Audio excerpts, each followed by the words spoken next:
One of the options that still remains is the possibility of sequencing with pembrolizumab or potentially another immunotherapy followed by chemo, or the reverse of that, particularly in the patients with low level or negative PD-L1, that we should bear in mind that in the KEYNOTE-189 trial, though crossover was part of the trial, 50% of the eligible patients crossed over, which means that 50% did not. And in the US, we have an approval for several immune therapies. We have several checkpoint inhibitors that are FDA approved after chemotherapy.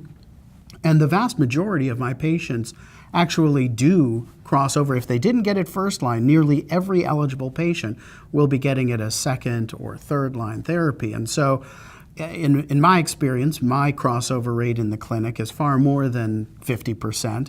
And I think that it's very likely that patients will do comparably well if you cross over the vast, vast majority of them. One of the big advantages of concurrent is at least you can ensure that every patient you start with that is going to get their opportunity to benefit from both chemotherapy and immune therapy, and you can never be as sure that's going to happen if you're sequencing. But so I think that the majority of patients will be getting a concurrent chemoimmunotherapy option up front.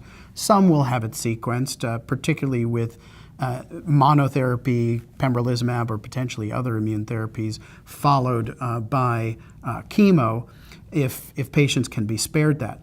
What's going to be interesting, though, is for this new group of growing population of patients who start with chemo and immunotherapy and then progress, what do we do after that? And we still have docetaxel-based regimens, including with or without ramucirumab, and I think we're going to see a growing use of that concept, and particularly the combination, as patients who still have a good performance status are progressing through first line and have a more limited set of options after that. The REBEL trial demonstrated in a post-hoc subset analysis that the patients who had early progression actually got a greater benefit from the addition of ramucirumab than the broader population, with an over 3-month difference. So this is a subset analysis, but this is a group of patients who were eligible for the trial, and the data suggests that these patients